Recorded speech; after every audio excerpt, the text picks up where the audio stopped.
जय श्री कृष्ण। हम भगवत गीता के तृतीय अध्याय के श्लोक 40 में पहुँचे हैं। इस श्लोक का संबंध है किसी शत्रु को नष्ट करने के लिए उसके रहने के स्थानों की जानकारी होनी आवश्यक है। इसलिए भगवान इस श्लोक में ज्ञानियों के नित्य वैरी काम के रहने के स्थान बताते हैं। श्लोक 40। इंद्रियाणि मनो बुद्धि रस्याधिष्ठान मुच्यते एतैर्विमोह यत्येष ज्ञानमावृत्य देहिनम। मतलब इंद्रिया, मन और बुद्धि इस कामना के वास स्थान कहे गए हैं। यह कामना इन इंद्रिया, मन और बुद्धि के करारा ज्ञान को ढककर देहाभिमानी मनुष्य को मोहित करती है।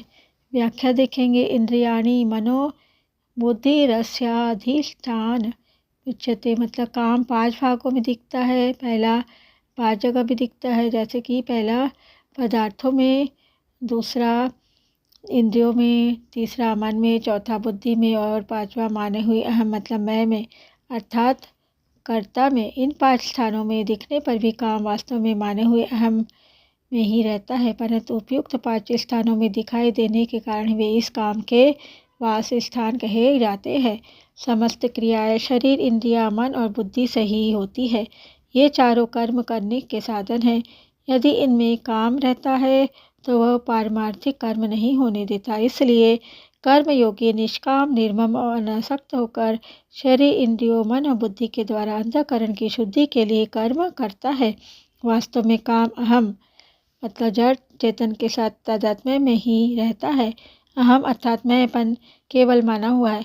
मैं अमुक वर्ण, आश्रम, संप्रदाय वाला हूँ, यह केवल मान्यता है। मान्यता के सिवा इसका कोई दूसरा प्रमाण नहीं है। इस माने हुए संबंध से ही कामना रहती है। कामना से ही सब पाप होते हैं। पाप तो फल भुगता कर नष्ट हो जाते हैं, पर अहम से कामना दूर हुए बिना नए नए पाप होते रहते हैं। इसलिए कामना ही जीवन को बांधने वाली है। महाभारत में कहा गया है, काम बंधन मैं वकम नान्य दस्तीय बंधनम, काम बंधन मुक्तो ही ब्रह्म भूयाय कल्पते। जगत में कामना ही एकमात्र बंधन है, दूसरा कोई बंधन नहीं है। जो कामना के बंधन से छूट जाता है वह ब्रह्म भाव प्राप्त करने में समर्थ हो जाता है। एतैर्विमोह यतेष ज्ञानमावृत्य देहिनम, मतलब कामना के कारण मनुष्य को जो करना चाहिए वह नहीं करता और जो नहीं करना चाहिए वह कर बैठता है। इस प्रकार की कामना देहाभिमानी पुरुष को मोहित कर देती है।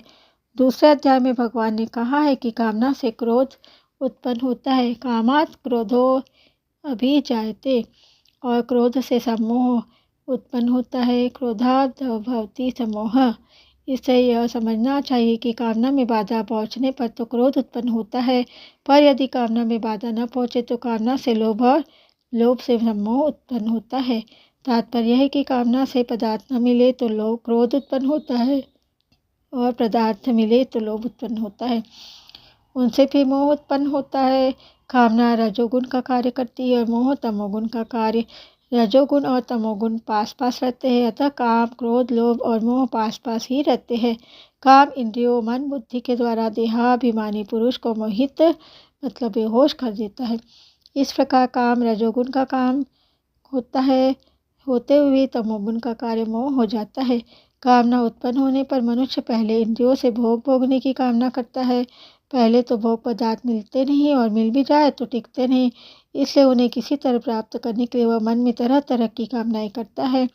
बुद्धि में उन्हें प्राप्त करने के लिए तरह तरह के उपाय सोचता है।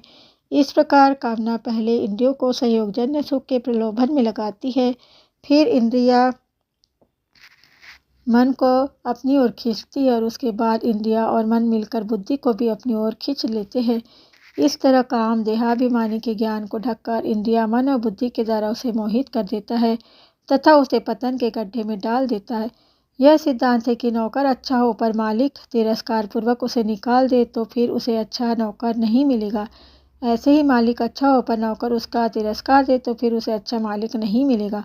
उसी प्रकार मनुष्य परमात्मा प्राप्ति के बिना शरीर को सांसारिक भोग और संग्रह में ही खो देता है तो फिर उसे मनुष्य शरीर नहीं मिलेगा। अच्छी वस्तु का तिरस्कार होता है अंतःकरण अशुद्ध होने से, और अंतःकरण अशुद्ध होता है कामना से। इसलिए सबसे पहले हमें कामना का नाश करना चाहिए। देहिनम विमोहयति, इस पद का तात्पर्य है कि यह काम देहाभिमानी पुरुष को ही मोहित करता है। शरीर को मैं और मेरा मानने वाला ही देहाभिमानी होता है। भगवान ने अपने उपदेश के आरंभ में ही देह मतलब शरीर और देही मतलब शरीरी आत्मा का विवेचन किया है। देह और देही अलग अलग है, यह सबका अनुभव है। यह काम ज्ञान को ढककर देहाभिमानी को बांधता है, देही को नहीं।